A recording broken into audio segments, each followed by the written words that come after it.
திருமுறை என்பது அது ஒரு மொழியில் உள்ள பக்தி இலக்கியம் என்று நாம் நினைக்கக்கூடிய எண்ணத்தை சற்று மாற்றி அது பண்பாட்டினுடைய வெளிப்பாடாக பதிவாக தமிழர்களுடைய தனிப்பெரும் சொத்தாக விளங்குகிறது என்று நாம் கொண்டு செல்ல வேண்டும். திருமுறை வாழ்வு என்பது உலகத்தவர் அனைவருக்கும் பொதுவான ஒரு வாழ்க்கையை சொல்லுகிறது என்று நாம் பதிவு செய்ய வேண்டும். இது சைவத்திற்குரிய இலக்கியம் என்று நாம் நினைப்பது திருமுறையினுடைய மிகப்பெரிய பெருமையை குடத்தில் இட்ட விளக்காக நாம் மாற்றுகின்ற ஒரு செயலாக அமைகிறது. இது உலகத்தவர் தென்னாடுடைய சிவனை பற்றி எந்நாட்டவருக்கும் இறைவா பற்றி என்று மணிவாசகர் பதிவு செய்வது என்ன காரணம்? இங்கே நம்முடைய தமிழ் அப்படி எந்நாட்டவர்களுக்கும் பொதுவான செய்தியை நமக்கு தருகிறது. அதனால்தான் சேக்கிழார் சுவாமிகள் தொடங்கும் பொழுது உலகலாம் என்று தொடங்குகிறார். இது தமிழகத்திற்கு மட்டுமல்ல, இந்தியாவுக்கு மட்டுமல்ல, உலகத்தில் இருக்கும் அனைவருக்குமான ஒரு பொதுமையை சொல்ல வேண்டும் என்பதால் தான் நம்முடைய தமிழில் சேக்கிழார் உலகலாம் என்று தொடங்குகிறார். உலகம் உவப்ப வளநேர்வு திரிதல் என்று திருமுருகாற்றுப்படை உலகம் என்ற சொல்லால் தொடங்குகிறது. உலகம் யாவையும் தாமுளவாக்களும் என்று கம்பராமாயணத்தை தொடங்கி உலகம் என்ற ஒரு பொதுமையை காட்டுகிறார். இதைத்தான் திருமுறை காட்டும் வாழ்வியலுடைய தொடக்கமாக நான் கருதுகிறேன். திருஞான சம்பந்தர் அழகாக பதிவு செய்கிறார். வையகம் உயர்த்தீர்களே வாழ்க அந்தனர் வானவர் ஆணினம் வீழ்க தன்குணல் வேந்தனும் ஓங்குக ஆழ்க தீயது எல்லாம் அரண் நாமமே சூழ்க வையகமும் உயர்த்தீர்களே. இந்த உலகத்தில் உள்ள அனைவரும் மகிழ்ச்சியாக வாழ வேண்டும், யாம் பெற்ற இன்பம் பெருக வேண்டும். அதுதான் திருமுறையுடைய அடிநாதமாக ஆணிவராக இருக்கிறது. திருமுறை நம்முடைய தமிழ் மொழி என்ற அற்புதமான ஒரு கல்வியின் மூலமாக நமக்கு கிடைத்திருக்கிறது. இறைவன் தமிழுக்கு பின்னால் சென்ற வரலாறு நம்மிடத்தில் இருக்கிறது. மற்ற மொழிகள் எல்லாம் இறைவனுக்கு பின் செல்லும், ஆனால் தமிழுக்கு பின்னால் இறைவன் செல்லுகிறார். பிள்ளை தமிழ் நூலில் குமரகுருவர் குறிப்பிடுகிறார், பைந்தமிழ் பின் சென்ற பச்சை பசும் கொண்டலே. அங்கே தமிழ் செல்லுகிறது, அதற்கு பின்னால் இறைவன் செல்லுகிறார். சுந்தரருக்கு இறைவன் சொன்ன கட்டளை என்ன? அச்சனை பாட்டேயாகும் ஆதலால் மண்மேல் நம்மை சொல் தமிழ் பாடு என்றார் தூமலை பாடுவாங்க. நல்ல தமிழால் என்னை பாடு. திருமுறை காட்டும் வாழ்வியல் தான். இசை பாடலாக இறைவனை தியானிப்பதுதான் திருமுறை நமக்கு வாழ்வாக காட்டுகிறது. அப்ப இசை பாடலுக்கு நமக்கு அடிப்படையாக விளங்குவது சுந்தரருக்கு இறைவன் இப்படி ஒரு கட்டளை சொன்னார். நாவுக்கரசுடைய முதல் திருப்பதிகத்தில் வரக்கூடிய ஒரு பாடலில் அவர் இப்படி பதிவு செய்கிறார். சலம் பூவோடு தூபம் மறந்தறியேன் தமிழோடு இசை பாடல் மறந்தறியேன். எனவே இசை பாடல் என்பது தமிழில் தான் இருக்க வேண்டும் என்பது நம்முடைய அருளாளருடைய கருத்தாக இருக்கிறது. தமிழ் என்ற சொல்லில் தகரம் வல்லினத்தை குறிக்கும், மகரம் மெல்லினத்தை குறிக்கும், இடகரம் இடையினத்தை குறிக்கும் என்று சொல்வார்கள். மிக அழகாக அந்த மொழி அப்படி அமைந்திருக்கிறது. அந்த நகரத்தை உச்சரிக்கிறதுல இன்னைக்கு இளைஞர்களுக்கு பல சிரமம் ஏற்படுது. நகரத்தை எப்படி உச்சரிக்கிறதுன்னு இன்னைக்கு தெரியல. நான் பல பேரிடத்தில் இதை நான் கேட்டு ஏன் இப்படி உச்சரிக்கிறீர்கள் என்று அவர்களிடத்தில் வினவிய பொழுது அவர்களுக்கு அது சரியான பயிற்சி இல்லை. காரணம், திருமுறை பயிற்சி இருந்தால் அழகாக நல்லா உச்சரிக்கலாம். நான் விளையாட்டுக்கு சொல்லல, திருமுறை பயிற்சி இருந்தால் அழகாக நல்லா வரும். எங்க பக்கத்தில் சில குழந்தைகள் பார்த்தீங்கன்னா வாழைப்பழம்னு சொல்ல வரல, வாழைப்பழம். இன்னும் சென்னை பக்கம்லாம் பார்த்தீங்கன்னா வாழைப்பழம் ரகத்தை ஏகமா உச்சரிப்பாங்க. குழந்தை வராது, பயந்தேன்னு ஒழுங்கா சொல்லுறாங்க, ஒழுங்கா அப்படின்னு. அப்ப இந்த மொழி மாற்றம் நம்மிடத்தில் இன்று வளர்ந்து கொண்டிருக்கிற சூழலில் திருமுறையினுடைய தேவை, திருமுறையினுடைய வழிகாட்டுதல் நான் மொழியிலிருந்து தொடங்கி பார்க்கிறேன். ஞானசம்பந்தருடைய தேவாரம் நமக்கு மொழியை எப்படி உச்சரிக்க வேண்டும் என்று கற்றுத்தருகிறது. இந்த நகரத்திலேயே அத்தனை சொற்களையும் அமைத்து ஒரு பாடலை நாம் ஞானசம்பந்த பெருமான் பாடுகிறார். ஒழுகலடி கடிகளில் ஒளி உலக வழிகளுக்கு வழிய நிலையா முழு உடலில் எழு மயிர்கள் அழுகு முனி குழுவினோடு கழுவு சிவனை தொழுதுலகில் இழுகு மலம் அழியும் வரை கழுவு முறை கழுமல நகர் பழுதில் எழுது மொழி தமிழ் விரகன் வழிமொழிகள் மொழி நகையவே ஒழுங்கழகம். இந்த உச்சரிப்போடு நம்ம தமிழை படிச்சோம்னா ஏழா ஏவுக்கும் பிக்கும் சீக்கும் கொடுக்கிற நேரத்தை ஆனா ஆவணாக்கு நம்ம கொடுக்கறது இல்லை.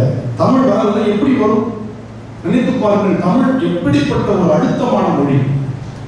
இடையில அந்த பதிகம் முழுக்க பார்த்தீங்கன்னா இடையில ரகம் சின்னதா பெரிய ரகம் நீங்க சொல்லி கொடுத்துட்டு இருக்கிறாங்க. தமிழாசிரியர்கள் அப்படி சொல்லி கொடுக்கறது வேதனையா இருக்கு. இடையில ரகம் வல்லின ரகம்ன்ற அந்த சொல்லலாம் இன்னைக்கு போயிடுச்சு. இந்த சின்ன ரகம் சொல்ற இந்த இடையில ரகத்திற்கு ஞானசம்பந்தனுடைய ஒரு தேவாரம் நமக்கு இருக்கிறது.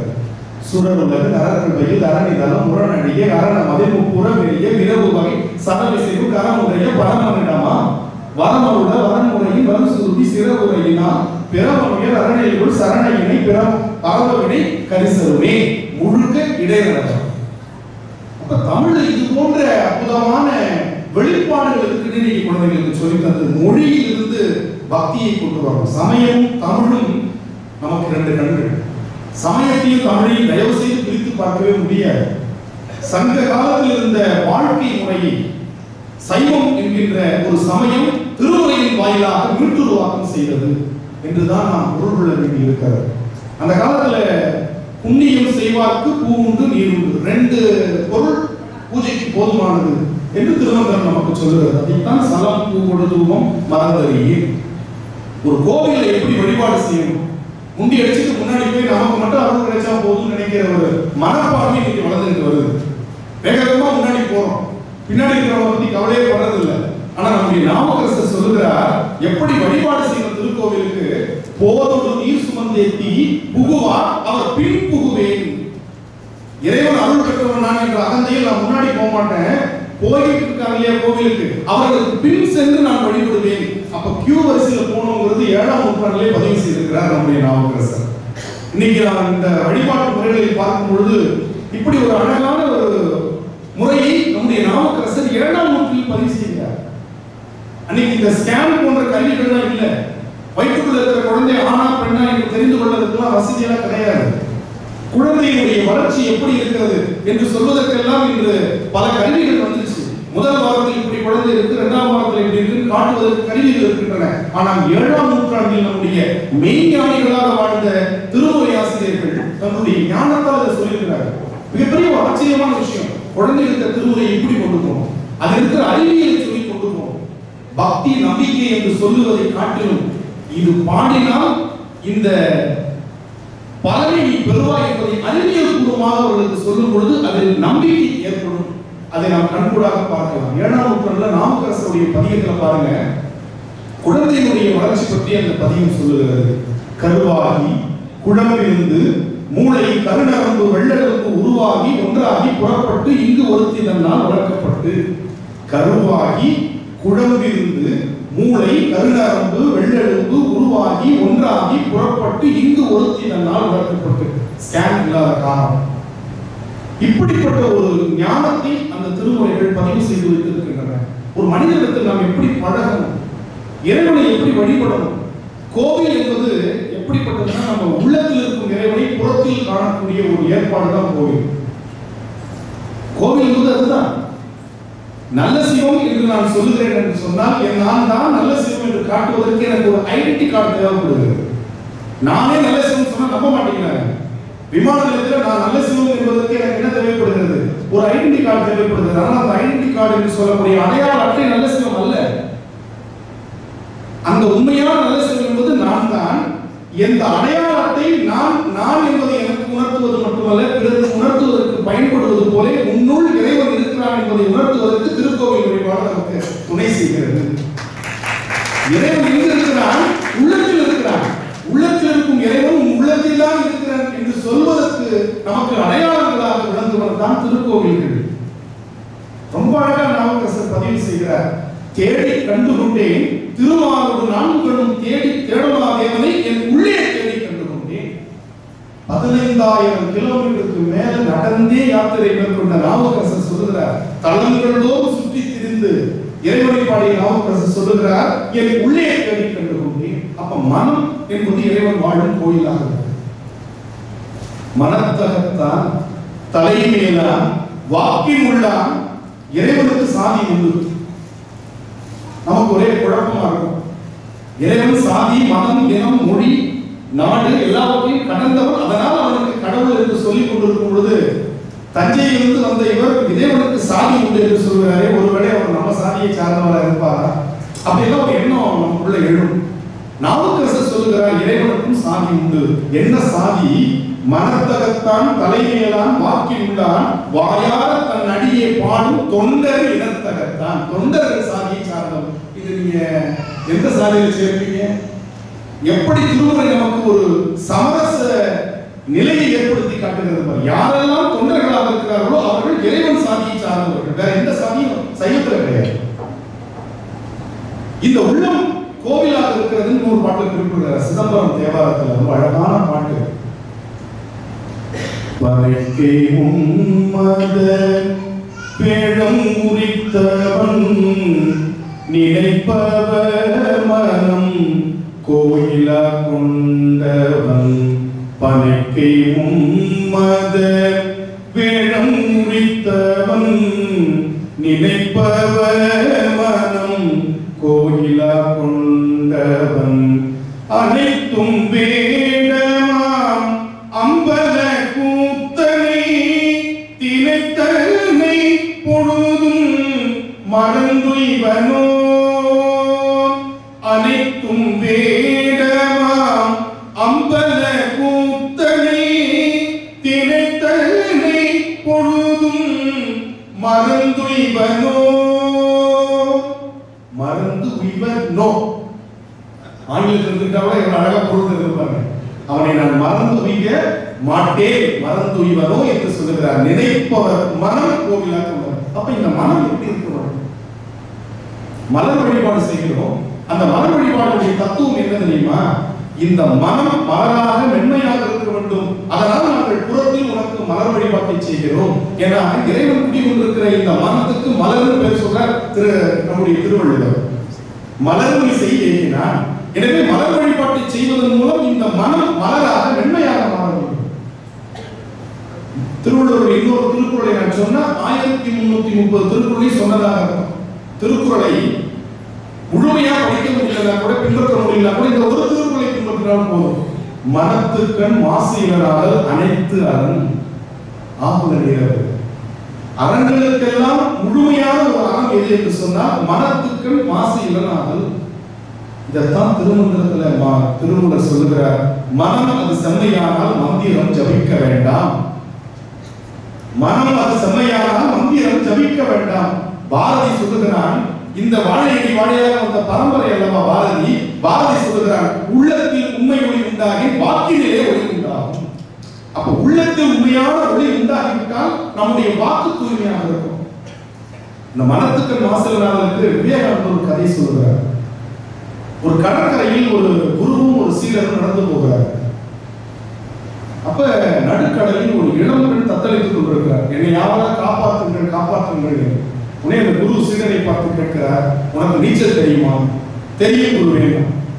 அந்த பெண்ணை காப்பாற்றி கரை சேர்த்துட்டு வர. உடனே குதிச்சு அந்த பெண்ணை காப்பாற்றி கரை சேர்த்துட்டு வர. கொஞ்சம் தூரம் நடந்து உடனே சீடத்தில் குரு கேட்கிறார், அந்த இளம் பெண்ணை தூக்கி கொண்டு நடந்து வந்தாய் அல்லவா, உன்னுடைய மனம் அப்பொழுது எப்படி இருந்ததுன்னு கேட்கிறார். அந்த இளம் பெண்ணை தூக்கி கொண்டு வந்த பொழுது உன்னுடைய மனம் எப்படி இருந்தது?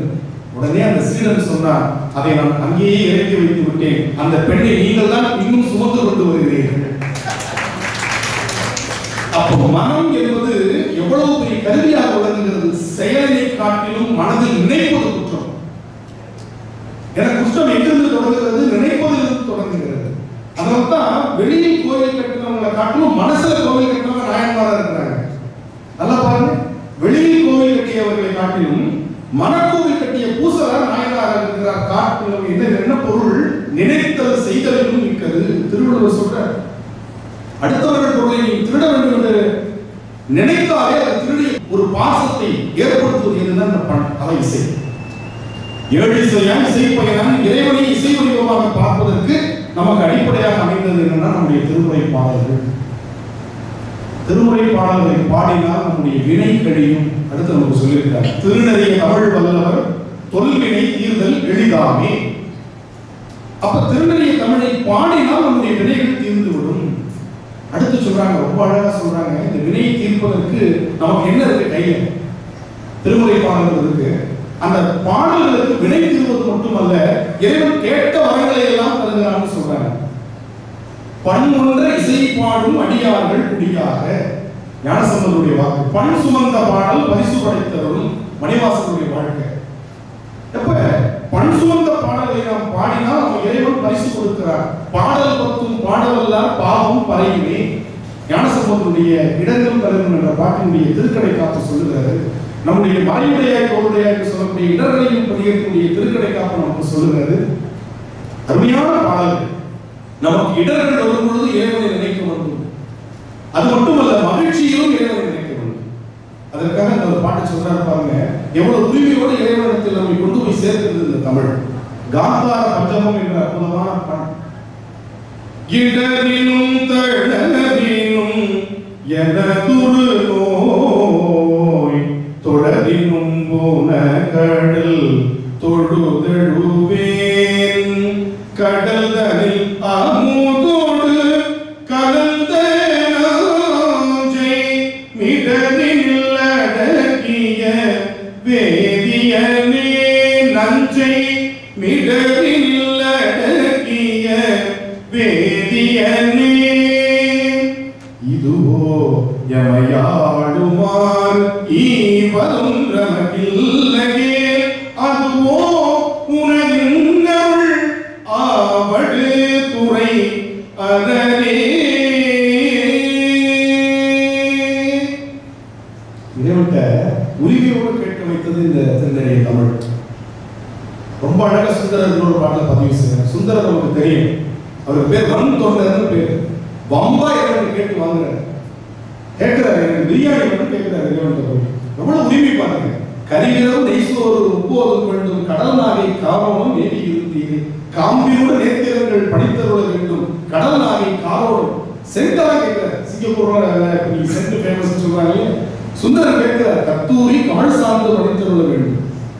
அப்படி இறைவனிடத்தில் நாம் கேட்டதெல்லாம் எப்பொழுது கிடைக்கிறது? மனம் செம்மையாக இருக்கும் பொழுது கிடைக்கிறது. சுந்தரர் சொல்லுகிறார், இறைவன் இந்த பிறவியில் தேவைப்படும் பொன்னையும் போகத்தையும் தருகிறார். தவறு செய்யும் பொழுது முதல் தடவை நம்ம மன்னிக்கிறார், முதல் தடவை நம்மை மன்னிக்கிறார், இரண்டாவது தடவை பொறுத்துக் கொள்ளுகிறார், மூன்றாவது தடவை கண்டிக்கிறார். எவ்வளவு அழகா சொல்றாங்க. பண்ணிய உலகினில் பயின்ற பாவத்தை நன்னி நின்று அறுப்பது நமச்சிவாயவே. பண்ணிய உலகினில் பயின்ற பாவம் பாஸ்ட் டென்ஸ்ல சொல்றார். தொல்வினை தீர்தல் எளிதாமே. அப்ப வினை நமக்கு நமசிவாய மந்திரத்தை சொன்னால் தீர்ந்து விடும். ஒன்று. இரண்டாவது சுந்தரர் பதிவு செய்கிறார், திரும்பவும் வினை செய்தால் திரும்பவும் நாம் ஏதாவது பாவம் செய்தால் நமக்கு என்ன கிடைக்கும்? இறைவன் பொறுத்துக் கொள்ளுகிறான், பிறகு தண்டிக்கிறான் என்று சொல்லுகிறார். அதைத்தான் ஒரு அழகான பாட்டு நமக்கு சொல்லித் தருகிறது. தக்கேசி பண்ணி அமைந்த ஒரு பாடல். பொன்னும் மெய் பொருளும் தருவானை போகமும் தீருவும் புணப்பானை பின்னையின் பிழையை பொறுப்பானை பிழையெல்லாம் தவிர பணிப்பானை பொன்னும் மெய்ப்பொருளும் தருவானை. இந்த உலகத்திற்கு பொன், அதனால் நமக்கு கிடைப்பது போகம். மெய்ப்பொருளும் தருவானை, மெய்ப்பொருள் என்பது நமக்கு முக்தி பெறுகிறார், அதனால் கிடைப்பது திரு. பொன்னும் மெய்ப்பொருளும் தருவானை போகமும் திருவும் உணர்ப்பானை கொண்டு வந்து சேர்க்கிறார். அடுத்து சொல்லுகிறார், பின்னையின் பிழையை பொறுப்பானை பொறுத்துக் கொள்வான். அடுத்து என்ன சொல்கிறார்? விடையெல்லாம் தவிர பணிப்பானை, இனி நீ செய்யக்கூடாது என்று நமக்கு கட்டளை எழுதுகிறார். அவன் யார் என்று சொன்னார்? இன்ன தன்மயன் என்றறி ஒன்னா எம்மானை எழி வந்த பிரானை அன்னம் வைகும் வயப்பழன தனி ஆரூரானை மறக்கலுமாமே ஆரூரானை மறக்கலும் ஆமே என்று அற்புதமாக நமக்கு கட்டளை தருகிறார். அடுத்து பாருங்க, நம்முடைய ஞானசம்பந்தனுடைய வரலாற்றில் பார்த்தீங்கன்னா இறை வழிபாட்டை காட்டிலும் பொது தொண்டுல முன்னிற்கிறது தான் அவங்க முதன்மையாக கருதி இருக்கிறார்கள். திருமறைகள் என்ற தளத்திற்கு நான் ஞானசம்பந்த பெருமான் செல்லும் பொழுது விடிய காலை பொழுது அப்ப ஒரு இடத்தில் அழுகை ஒலி கேட்கிறது. ஒரு பெண்ணினுடைய அழுகை ஒலி. கோவிலுக்கு செல்ல வந்தவர் அந்த அழுகை ஒலி கேட்ட இடத்தை நோக்கி செல்கிறார். முதலில் மனிதர்கள் படுகின்ற துன்பத்தை நீக்கிவிட்டு பிறகு திருக்கோவில் வழிபாட்டை செய்ய வேண்டும் என்று அவர் கருதுகிறார். அப்படி உள்ள போன பொழுது அந்த பெண், அந்த கதையெல்லாம் உங்களுக்கு தெரிந்திருக்கும், என நேரத்தை அறிவியத்தை நான் திருமுறை வாழ்வியலை மட்டும் சொல்லி செல்கிறேன். அப்ப அந்த பெண்ணிடத்தில் கேட்கிறார், நானும் இறந்து கிடக்கும் இந்த ஆடவனும் இன்று காலை திருமணம் செய்து கொள்வதாக எண்ணி ஊரை விட்டு நாங்கள் வந்தோம். இரவில் இந்த ஆடவனை அந்த பாம்பு தீண்டி விட்டது. அப்ப அந்த பெண் சொல்லுகிறாள், அரவம் தீண்டிய பாம்பை நான் தீண்டி அட முடியவில்லை, ஏனென்றால் எங்களுக்கு இன்னும் திருமணம் ஆகவில்லை. நல்ல கவனிக்கணும், நீங்க சொல்லிக் கொடுக்க வேண்டிய ஒரு முக்கியமான ஒரு வாழ்வியல் அறம், திருமணமாகாமல் இருக்கின்ற பட்சத்தில், அதாவது நிச்சயிக்கப்பட்ட திருமணம், நான் இன்னும் சொல்ற பாருங்க, திருமணம் பண்ணிக்கிறது 2 பேரும் முடிவெடுத்து வந்து விட்டார்கள். அவன் இறந்த பின்பு கூட அவனை தொட்டு அழுவதற்கு தனக்கு உரிமை இல்லை, ஏனென்றால் அவனுக்கும் எனக்கும் திருமணம் ஆகவில்லை. இப்படி ஒரு வாழ்க்கையை நமக்கு வாழ்ந்து காட்டியிருக்கிறார். இது சொன்னதல்ல, வாழ்ந்து காட்டிய. உடனே ஞானசம்பந்தர் அந்த பெண்ணுக்கு இறங்கி சிவபெருமானை பார்த்து அற்புதமாக பாடி அந்த ஆடவனை உயிர்ப்பித்தார் என்பது வரலாறு. விடமதிக்கும் பதிகம் சடையாயனுமால்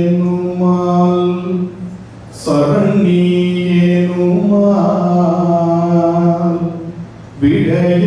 விடையாயனுமால் வெறுபாவிடுமால் மடையா குவளை மலரும் மருவல் உடையாய் கதுமோ இவள் உள்மேலிமே.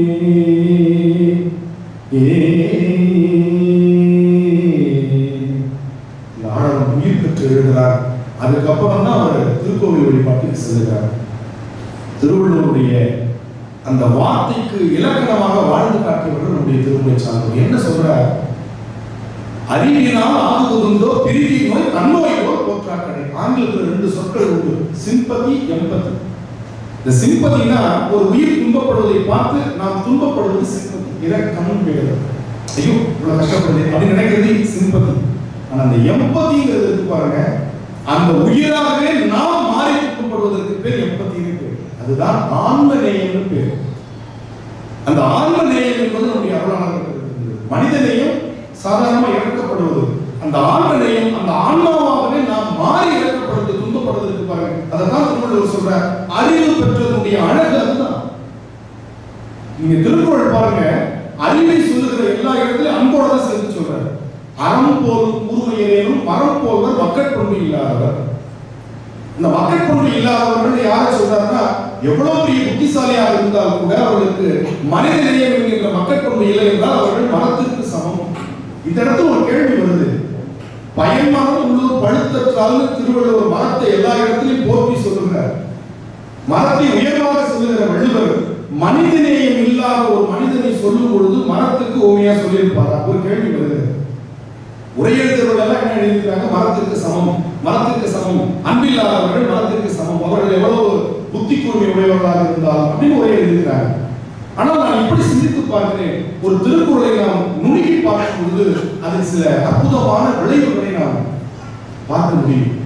ஏன் மரத்தவர் சொன்னார் என்று சிந்தித்து பார்க்கும் பொழுது, அறிவி அறம் போலும் கூர்மையேனும் மரம் போல்வர். இது எடுத்து பாருங்க. அறம் ஒரு வார்த்தையை சொல்லியிருக்காரு, ஒரு உலோக கருவியை சொல்லுகிறார். கருவியை சொல்லி அந்த கருவியை போல் கூர்மையான அறிவுடையவர்கள் என்று சொல்லுகிறார். கிராமத்தில் ஒரு பழமொழி உண்டு, இந்த மரத்தை வெட்டுறதுக்கு பயன்படுற ஒரு கருவிக்கு பேர் கோடாரின்னு பேர். கேள்விப்பட்டிருக்கீங்களா? கோடாரின்னு பேர். அந்த கோடாரி இரும்பினால் செய்யப்பட்டிருக்கும். அதனுடைய காம்பு பகுதி கைப்பிடி மரத்தினால் செய்யப்பட்டிருக்கும். இப்ப பாருங்க, இந்த திருக்குறள் மரத்தினால் செய்யப்பட்ட காம்புடைய அந்த கோடாரி மரத்தையே அழிப்பதற்கு துணை போவது போல, வெறும் கோடாரியை வச்சு மரத்தை வெட்ட முடியாது. அந்த காம்பு தான் அந்த கோடாரியாக இயக்குவதற்கு காரணமாக இருக்கிறது. அதுபோல் மனிதநேயம் இல்லாத மனிதன் மனிதனையே அழிக்க துணை கொண்டு விடுவான். அப்படி சொல்றாரு. அப்ப மனிதனுடைய அறிவு இன்னொருத்தருக்கு பயன்படுறது மாதிரி இருக்கும். அதுதான் அறிவு.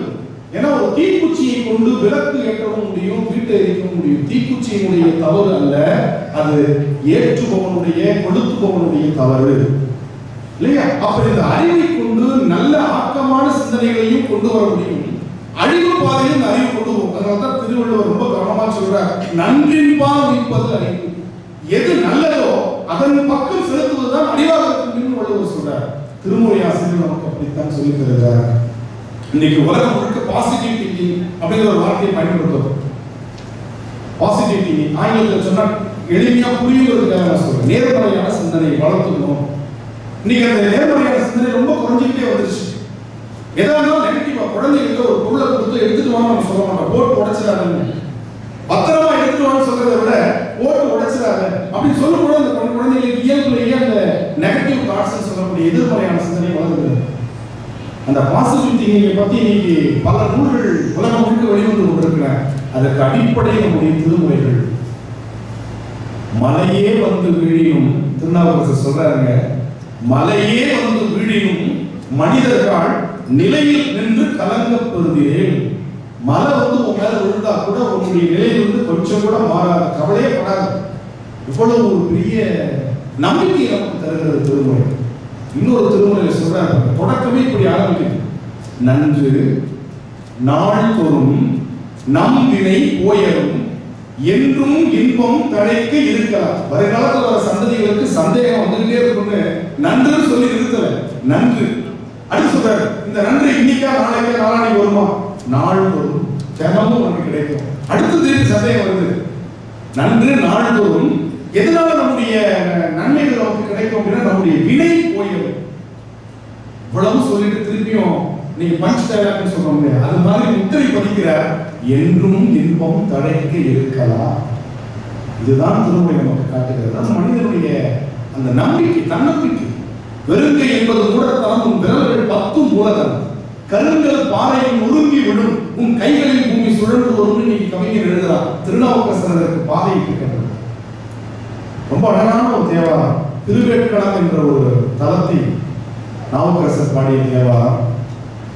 நன்று நாள்தோறும் நம்பினை போயரும் என்றும் இன்பம் தழைக்க இருக்கலாம். நன்று நாள்தோறும் நம்பினை போயரும் என்றும் இன்பம் தழைக்க இருக்கலாம். சென்று நீர்த்திரு வேட்களத்துள் உரை துன்று போச்சடையானை தொழுமீனே. சென்று நீர்த்திரு வேட்களத்துள் உரை துன்று போச்சடையானை தொழுமீனே. அற்புதமா சொல்றார். ஏன் சென்று தொழ வேண்டும், கோவிலுக்கு சென்று தொழ வேண்டும் ஏன் வலியுறுத்தி சொல்றாங்க அப்படின்னா, பல மக்களை சந்திக்கக்கூடிய வாய்ப்பு உங்களுக்கு கிடைக்கும். மக்களோடு மக்களாக பழகுகின்ற வாய்ப்பு உங்களுக்கு கிடைக்கும். அவருடைய பண்பாட்டோடு நம்முடைய பண்பாட்டை இணைத்து பார்க்கின்ற ஒரு மேன்மையான குணம் நமக்கு உருவாகுன்றதுனால போய் வழிபடுங்கன்னு சொல்றார். திருமூலர் சொன்னது சாத்திரம்னு சொல்லுவோம். அந்த திருமூலர் சொல்லுகிறார், நாடும் நகரம் நத்திருக்கோவிலும், அந்த கோவிலுக்குலாம் போங்கன்னு சொல்றாரு. யார்? திருமூலர் சொல்றாரு. அப்படி போனீங்கன்னா கூடிய நெஞ்சத்து கோவிலா கொள்ளுங்க. அந்த கோவிலுக்கு போய் போய் வந்து அந்த பழக்கம் இருக்கு பாருங்க, அது உங்களுக்கு மனதில் இறைவன் கோவில் கொள்வதற்கு ஒரு காரணமாக அவங்க போயிட்டு வாங்க கோவிலுக்கு. இந்த கோவிலுக்கு போறதுனால என்ன பலன்? என்ன பலன்? சாமி கும்பிடுறதுனால என்ன பலன்? இன்னைக்கு இருக்கிற இளைஞர்கள் கேட்கிறாரு. நாவுக்கரசர் பதில் சொல்றாரு. இன்னைக்கு டென்ஷன் டென்ஷன் டென்ஷன் ஆகிட்டு இருக்கோம். இதே ஆங்கிலத்தில் சொன்னா எளிமையா புரியும். 2 வயசு பையன் எனக்கு டென்ஷனா இருக்கு, எனக்கு புரியவே இல்லை. 2 வயசு பையனுக்கு எப்படி டென்ஷன் இருக்கும்னு. ஏன்னா நமக்கு பார்த்து கேட்டறியாத ஒரு வார்த்தை இந்த டென்ஷன் தான். இன்னைக்கு 2 வயசு பையனுக்கு டென்ஷன் வரும். ஏன்னா அவன் பார்க்கின்ற காட்சிகள், கேட்கின்ற ஒலிகள் அவனுக்கு உண்மையில் அந்த 2 வயதில் டென்ஷனை ஏற்படுத்துது. உண்மை, அதாவது பொய்யே கிடையாது. அப்படி அந்த உணர்ச்சி வசப்படக்கூடிய நிலையில் மனம் அமைதி இல்லாமல் இருக்கு இல்லையா, அந்த மனம் அமைதி அடைவதற்கு நாவுக்கரசர் வழி சொல்றார். நிலை பெருமாறன் நுதியே நெஞ்சே நீ வா. நிலை இல்லாமல் இருக்கக்கூடிய நெஞ்சே நீ வா. கூப்பிட்டு சொல்றாரு, நெஞ்சுக்கு சொல்றாரு. நித்தலும் எம்பிரானுடைய கோயில் புக்கு புலர்வதன் முன் அலட்சிய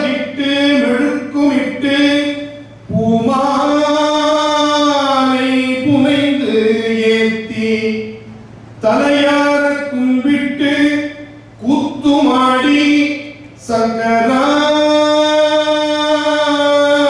சங்கரா சய போற்றி போற்றி என்றும் அலை புனல் சேர் செஞ்சடையம் ஆதி என்றும் ஆரூரா ஆரூரா ஆரூரா என்றென்றே அலரானில்லே. நிலையில்லாத மனம் நிலை வர வேண்டுமானால் கோவிலுக்கு போ. யாராவது கோவில அலங்கி சுத்தப்படுத்துறாங்களோ அவங்க கூட நீனும் சேர்ந்துக்க. வெள்ள வேஷ்ட கரப்பட்டு நடக்கக்கூடாது. அப்பதான் உங்களுடைய மனம் அமைதி வரும். அப்ப அழகிட்டு அழகிடுதல்னா கோவிலை கூட்டி பெறுகிறது. மெழுக்கு விட்டு தண்ணீர் விட்டு கோவிலை தூய்மையா அலங்குறது. பூமாலை புனைந்து ஏற்றினார். எளிமையா வாங்கி கொண்டு போய் போட்டுருவோம். மலரை பறித்து நீயே தொடுத்து இறைவனுக்கு கொடுத்தாதான் அந்த மனம் வந்து ஒருவரை கொண்டு நாவுக்கரசர் சொல்றாரு, நான் சொல்லல. அப்ப பூமாலை புனைந்து ஏற்றி புகழ்ந்து பாடி கோவிலுக்கு போனா திருமுறை பாடல்கள் பாடல் தலையார கும்பிட்டு தலைக்கு மேல கை வச்சு அந்த கும்பிட்டு கூத்து மாடி. இந்த கூத்துனா பரதநாட்டிய கலை போன்ற கூத்து அல்ல. இறைவனை வழிபடும் பொழுது அந்த நெக்குறும் பொழுது மெய்தான் அரும்பி விதிர்விதிர்த்து ஒரு நிறையார் கடலுக்கு கைதான் தலை வைத்து கண்ணீர் கலந்து விரும்பி உள்ளம் பொய்தான் கவர்ந்து மணிவாசல் சொல்லுவார். அப்ப உடம்பில் ஒரு சிரிப்பு வரும் இல்லையா, மயிர்ப்பு சிரிப்பு, அதுக்கு பேர் அந்த அனுபவம், ஆன்ம அனுபவம் கிடைக்கும், நிச்சயமா கிடைக்கும். செஞ்சு பாருங்க. கோவிலுக்கு இந்த சரியை என்று சொல்லுகின்ற தொண்டு நெறி உடற்கொண்டு செய்தால் உங்களுக்கு அந்த இது கிடைக்கும். நாவுக்கரசர் சொல்றாரு, இன்னைக்கு எல்லாருக்கும் நம்ம கேட்கிறோம், இந்த மனவெளிங்கிறது கிடைக்கிறது ஒரு பக்கம் இருக்கட்டும், ஒவ்வொருத்துக்கும் பட்டியல் சொல்றாரு நாவுக்கரசர். இதை செஞ்சா இது கிடைக்கும், இதை செஞ்சா இது கிடைக்கும். இது அப்படித்தானே நினைக்கிறோம் நம்ம. இதை செஞ்சா நமக்கு என்ன கிடைக்கும்? இன்றைய சமுதாயத்துடைய கேள்வியாக இருக்கிறது. அதுக்கு இன்னொரு பாடல் சொல்றாரு, விளக்கினால் பெற்ற இன்பம் மெழுகினால் பதிர்ச்சியாகும். கோவிலை கூட்டி விடுறதுனால கிடைக்கிற இன்பம் கோவிலை மெழுகினா 10 மடங்காகும். ஒரு அளவு சொல்றாரு. கோவிலை பெருக்கிறதுனால கிடைக்கிற இன்பம் மெழுகுனா 10 மடங்காகும். அடுத்து சொல்றாரு, துளக்கில் நல் மலர் கொடுத்தால் தூயதும் ஏறலாகும். உனக்கு முக்தி கிடைக்கும் எப்ப கோவிலுக்கு நீ மலர் கொடுத்து கொடுத்தா. விளக்கு இட்டார் பேரு சொல்லி நெய்யறி ஞானமாகும். கோவிலுக்கு விளக்கு ஏற்றினீங்கன்னா ஞானம் கிடைக்கும், பேரறிவு கிடைக்கும். அடுத்து சொன்னார் பாருங்க, முக்கியமான அளப்பில கீதம் சொன்னாருக்கு அடிகள் தான் அருளுமாறே. இதற்கு பொருள் நான் இப்படி பார்க்கிறேன். முதல்ல 3த்துக்கும் அளவு சொல்லிக்கிட்டே வர. விளக்கினால் பெற்ற இன்பம் மெழுக்கினால் பதிர்ச்சியாகும், 10 மடங்காகும் ஒரு அளவு. துளக்கில் மலர் கொடுத்தால் தூயதும் ஏறலாம், மோட்சம் கிடைக்குங்கிறது ஒரு அளவு. விளக்கிட்டார் பேரு சொல்லி மெய்நெறி ஞானமாகும், ஞானம் கிடைக்கும்னு ஒரு பயனை சொல்றார். ஆனா கடைசியில இறைவனிடத்தில் மெய் நெருங்கி அந்த ஒரு நெக்குருகி பாடுறவங்களுக்கு என்ன கிடைக்கும்னு என்னால சொல்ல முடியல. இறைவன் கொடுக்கிற அருள் இவ்வளவுதான், அளவு சொல்ல முடியாதுன்னு சொல்றார். அளப்பில கீதம் சொன்னாருக்கு அடிகள் தான் அருளுமாறு. எல்லாத்துலயும் ரிசல்ட் பின்னாடி சொல்லிட்டு வந்தார். மெய்நெறி ஞானமாகும், பதிர்ச்சியாகும், தூயதும் ஏறலாகும், ரிசல்ட் பின்னாடி வருது. ஆனா பாடுறதுக்கு ரிசல்ட் முன்னாடியே வந்தது. அளப்பில கீதம் சொன்னாருக்கு அடிகள் தாம் அருளுமாறு. பாட்டு எப்படி வரணும்? கீதம் சொன்னாருக்கு அடிகள் தாம் அருளுமாறு அளப்பில இப்படி வரணும். ஆனா என்ன சொல்ற? அளப்பில கீதம் சொன்னாருக்கு அடிகள் தாம் அருளுமாறு. அப்ப பாடுவதால் நமக்கு என்ன கிடைக்கும்? எவ்வளவு தன்மை நமக்கு கிடைக்கும் இல்லையா? எடுத்து பாருங்க. இன்னொரு பாடல் நமக்கு எப்படி நாம் வாழ வேண்டும் எனக்கு ஒரு வழியை சொல்லுகிறது. திருமந்திர பாடல். உள்ளம் பெருங்கோயில் உடம்பு ஆலயம் வள்ளல் பிறனார்க்கு வாய் கோபுரவாசல் தெள்ளத் தெளிந்தார்க்கு ஜீவன் சிவலிங்கம் கள்ள புலனைந்தும் காண மணிவிளக்கே. உள்ளம் பெருங்கோயில் உடம்பு ஆலயம்.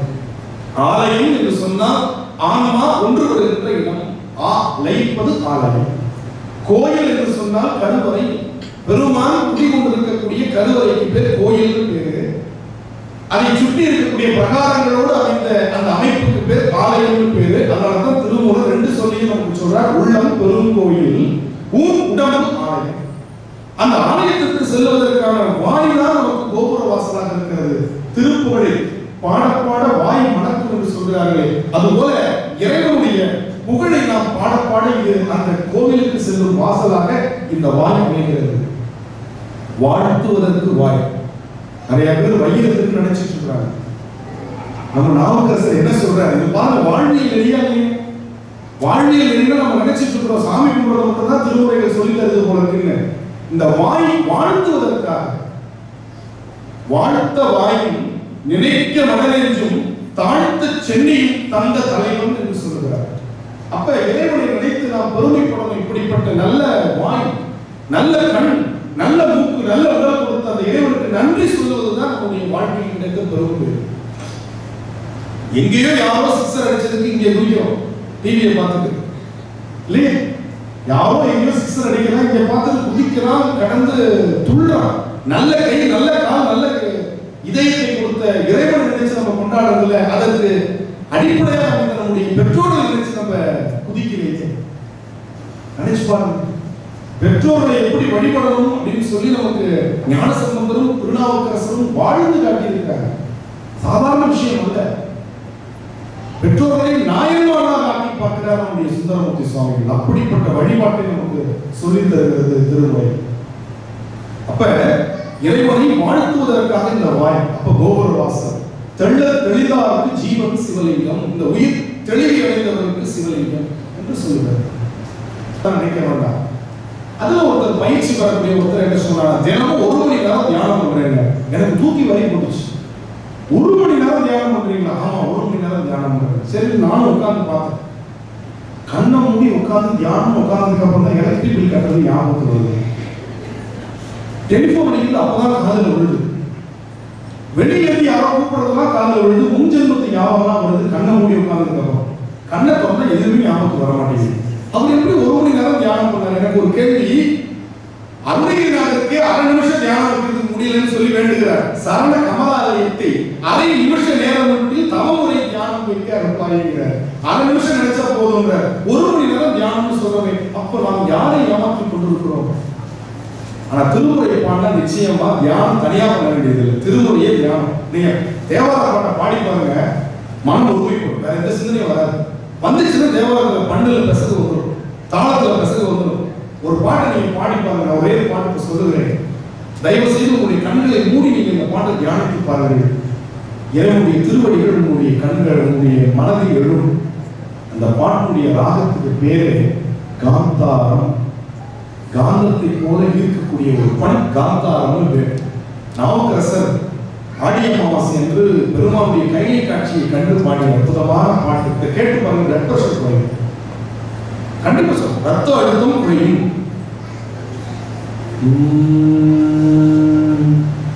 மாதர் பீரை கண்ணியாய் மலையான் மகளும் பாடி, மாதர் பீரை கண்ணியாய் மலையான் மகளும் பாடி, போதோடு நீர் சுமந்தேத்தி புகுவார் அவர்கள் பூவே, யாரும் சுபடுபடாமல் ஐயாரடைகின்ற போது, காதல் மடப்பிடியோடும் கடிது வருவன கண்டேன், கண்டேன் அவர் திருப்பாதம், கண்டறியாதன கண்டேன், கண்டேன் அவர் திருப்பாதம், கண்டறியாதன கண்டேன், கண்டேன் அவர் திருப்பாதம், கண்டறியாதன கண்டேன், கண்டேன் அவர் திருப்பாதம், கண்டறியாதன கண்டேன் கண்டேன் அவர் திருப்பாதம் கண்டறியாதன கண்டேன்.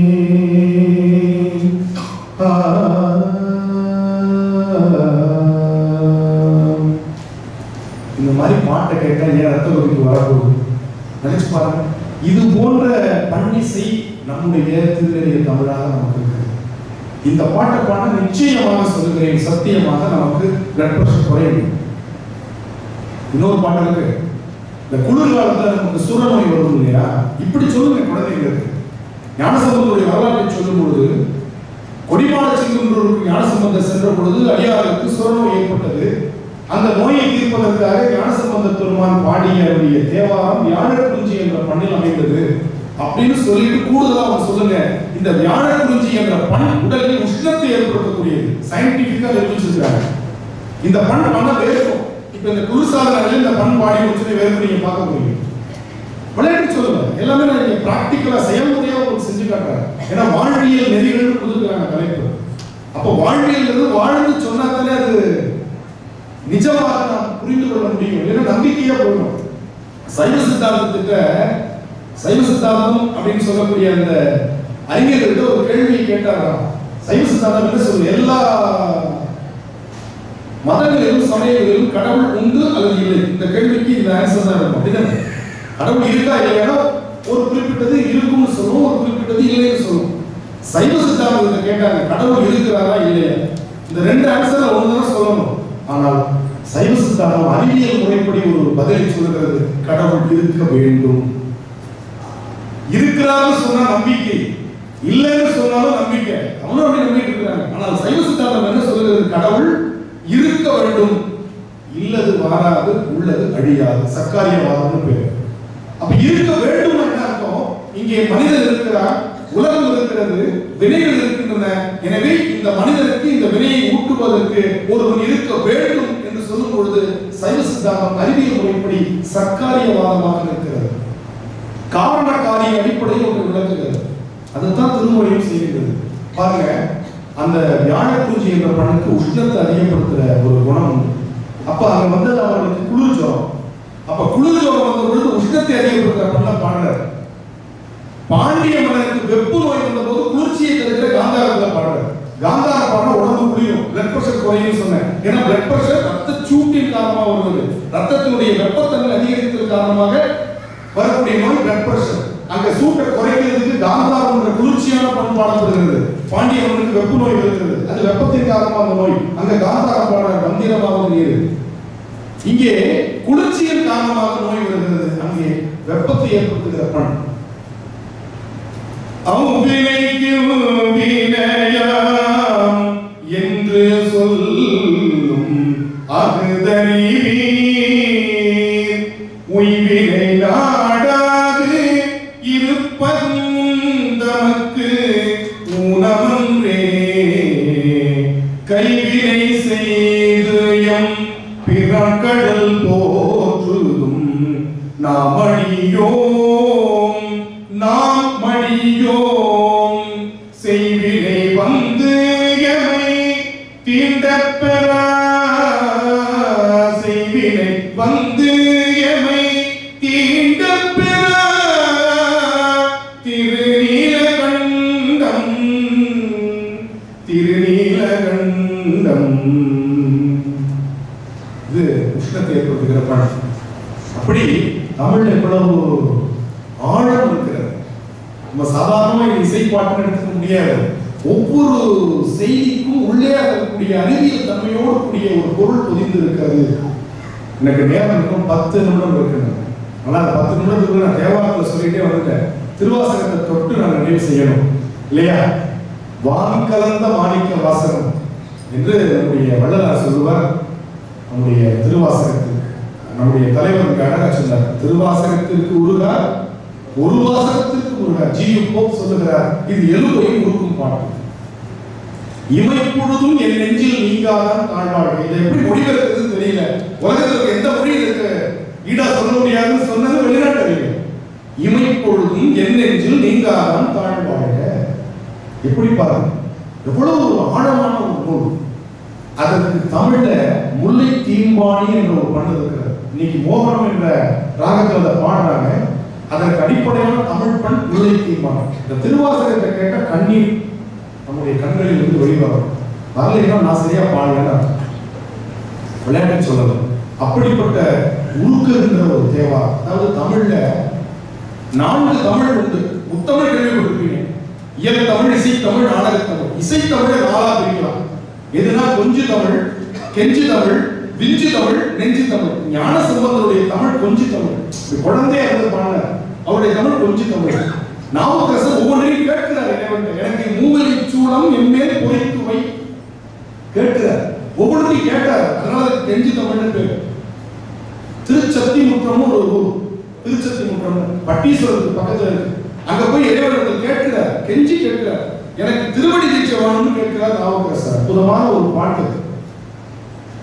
கோவாய் முடுகி அணுகிரல் கூற்றம் குமைப்பதன் அணுகிரல் கூற்றம் குமைப்பதன் பூவாரடி சுவடு என் மேல் பொறித்துவை போகவிடின் மூவா முழுப்பழி மூடும் கண்டாய் முழங்கும் தளர்க்கை தேவா தேவா முழங்கும் தடக்கை தேவா திருச்சத்தி முற்றத்து உரையும் சிவக்கொழுந்தே சக்தி முற்றத்து உரையும் சிவக்கொழுந்தே சக்தி முற்றத்து உரையும் சிவக்கொழுந்தே கேட்கிறார். கெஞ்சு தமிழ். சுந்தரருடைய விஞ்சு தமிழ். விஞ்சு தமிழ்னா ஞான சம்பந்தருக்கும் திருநாவுக்கரசருக்கும் பின்னாடி வந்தவர். அதனால அவருடைய தமிழ் விஞ்சி இருக்கிறது. ஏன்னா அப்பா கூட போன பையன் தோல்ல உட்கார்ந்து பார்க்கும்போது திருவிழாவை அப்பாவோட நல்லா பார்க்க முடியுமா இல்லையா? அப்பா தோல்ல உட்கார்ந்து பார்க்கிற பையன் திருவிழாவை அப்பாவை காட்டிலும் நல்லா பார்க்க முடியும். எனவே ஞான சம்பந்தரும் திருநாவுக்கரசரும் போட்ட அற்புதமான ராஜபாட்டை நடந்து வருகிறார் சுந்தரமூர்த்தி சுவாமிகள். அவருடைய தமிழ் விஞ்சு தமிழ். எப்படி கேட்கிறார்? இடைவெளத்தில் அழகா ரொம்ப குழந்தைய கொஞ்சம் மாதிரி குழந்தைய எப்படி கொஞ்சம் பொண்ணே மணியே முத்திய மரங்களே கொஞ்சம் மாதிரி சுந்தர கொஞ்சி பாடுவார். பொன்னாமேனியனே புலித்தோலை அதை கசைத்து மின்னா செஞ்சடை மேல் விழில் கொன்றை அணிந்தவனே மன்னே மாமணியே மழபாடியுள் மாணிக்கமே அன்னே உன்னையெல்லாம் இனி யாரை நினைக்கே. இது விஞ்சு தமிழ். அடுத்ததாக நம்முடைய மணிவாசகருடைய தமிழ் நெஞ்சு தமிழ். ஒரு சொல்ற, நான் ஒன்றும் பெருசா காட்டுக்கு போல, தாடி வளர்த்துக்கல, காவி உடுத்தல, சிவாய நம என்று சொன்னேன், பெருமான் என்னுடைய உள்ளத்தில் குடியேறி அருள் செய்தான்னு சொல்றார். அற்புதமான பாட்டு முல்லை தீம்பாணி என்ற பாட்டு. நானேயோ தவம் செய்தேன்,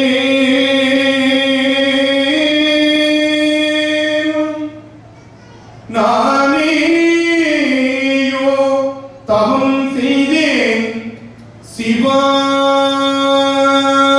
நம எனப் பெற்றேன்.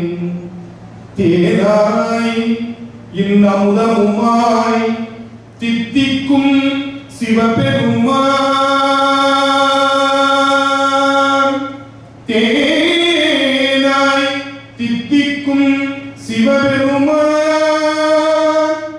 இன்னமுதமுமாய் தித்திக்கும் சிவபெருமான் தானே வந்து எனதுள்ளம் புகுந்து அடியேற்கு அருள் செய்தார். தேனாய் தித்திக்கும் சிவபெருமான் அருள் செய்தார். இன்னமுதமுமாய் தித்திக்கும் சிவபெருமான் தானே வந்து எனதுள்ளம் புகுந்து அடியேற்கு அருள் செய்தான் ஊனாரும் உயிர் வாழ்க்கை பொறுத்தன்றே வெறுத்திடவே. தில்லை ஒரு பாட்டு பாடுற உள்ளத்தை கசக்கி புரியக்கூடிய ஒரு பாட்டு. அருளால் ஒழிந்தால் அடியேனை அஞ்சேன்பராரிங்கு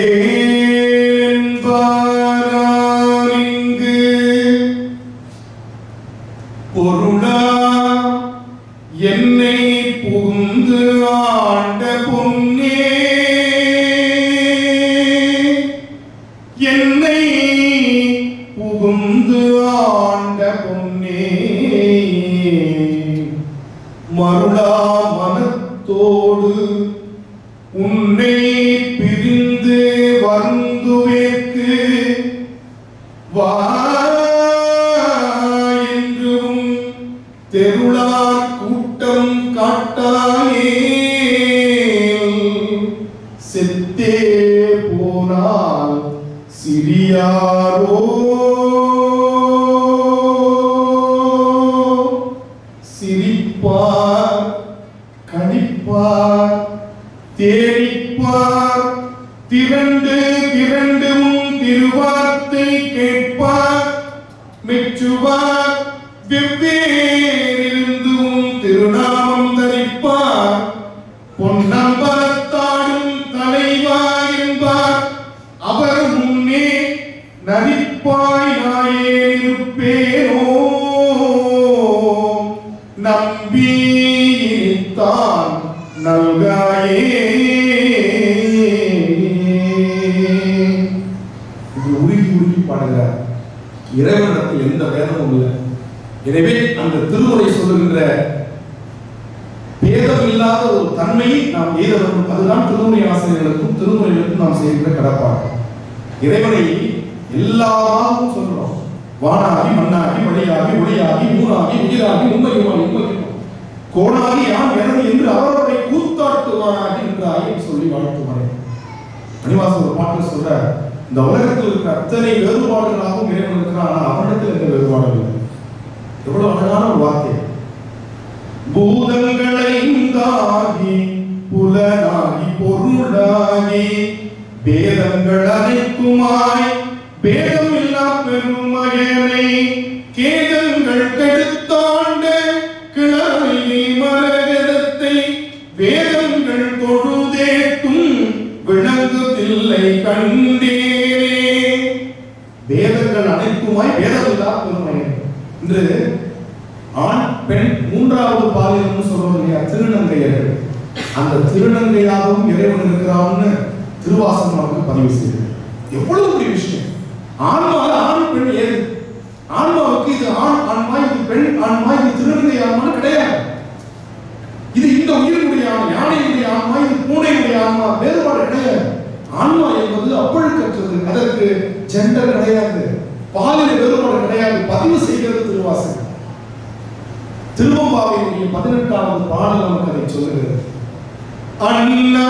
அண்ணாமலையான் அடிக்கமலம் சென்றீரஞ்சும் விண்ணோர் முடியின் மணித்தொகை விரற்றார் போர் கண்ணாரிரவி கதிர் வந்து காகரப்ப தன்னார் ஒளி மழுங்கி தரையுள் தாமகல பெண்ணாகியாடாய் அலியாய் புறங்கொடி சேர் விண்ணாகி மண்ணாகி இத்தனையும் பேராகி கண்ணார் அமுதமுமாய் நின்றான் கடல் பாடி பெண்ணே பூப்புணல் பாய்ந்து ஆடேனும் பாவாய் என்று வேதம் இல்லாத வாழ்க்கையை நாம் வாழ வேண்டும் என்று நமக்கு திருமுறைகள் காட்டுகின்றன. இதுதான் திருமுறை காட்டும் வாழ்வியல் என்று நான் விளம்பியது கடலளவு விட்டது கடலளவு விடைபெறுகிறேன். வணக்கம், நன்றி. நிறைவான வாழ்க்கை மந்தம் கண்டமல கண்கள் வாடி பெருமான் புகழ் கேட்டவாசி செவிகள் வாழியவனை வணங்கு முடி சென்னி வாழியவன் சீ பாடும் வாழி அவன் சீர் பாடும்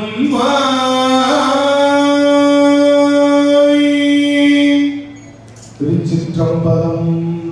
தென்னாடுடைய சிவனே போற்றி, எல்லா தரப்பும் இறைவா போற்றி.